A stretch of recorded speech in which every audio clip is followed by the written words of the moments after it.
कोई भी भाई मेरा ट्रेंडिंग में होता है, कोई भी बड़ा भाई हो या छोटा भाई हो, तो हमें अपने भाषा के लिए बात करनी चाहिए। ये नहीं कि खिसारी छोटा हो गया, वो भाई छोटा हो गया, ये भाई छोटा हो गया।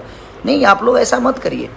अगर वो भी आपके भाई, आपके ही भाषा का है, दुनिया सुनती है तो उसको बुरा बोलती है कि ये लोग आपस में ही लड़ते रहते हैं।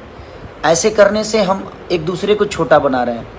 हमें छोटा नहीं बनाना है किसी को, और किसी को, अपने ही भाई को छोटा बना के हम किसी को बड़ा करते हैं। नहीं, ऐसा करने की ज़रूरत ही नहीं है। और कुछ लोग हैं जो अपने चैनल को चलाने के लिए, अपने न्यूज़ को चलाने के लिए कुछ भी बकवास करते रहते हैं। तो हमें उन बकवासों पे ध्यान नहीं देना है। अगर मैं ट्रेंडिंग में रहूं, चाहे कोई मेरा बड़ा भाई रहे या कोई छोटा भाई रहे, तो वो आपका ही भाषा का बेटा है, वो आप सबका बेटा है। उसको प्यार दीजिए कि और बड़ा हो।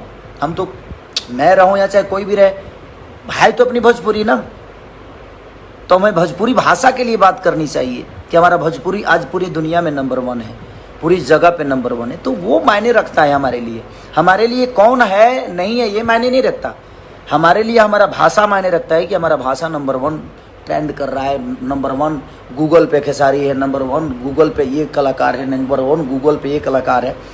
तो वो हमारे भाषा की गरिमा है। और हमारे भाषा की कोई भी आदमी अगर उस लेवल तक पहुंचता है तो हम सबको उसको सपोर्ट करना चाहिए। उसको किसी को नीचा दिखाकर किसी को ऊपर करने से कोई बड़ा नहीं होता है। आप काम करिए, आप बेहतर करिए, और जो भी बेहतर करता है उसका रिजल्ट पूरी दुनिया देती है।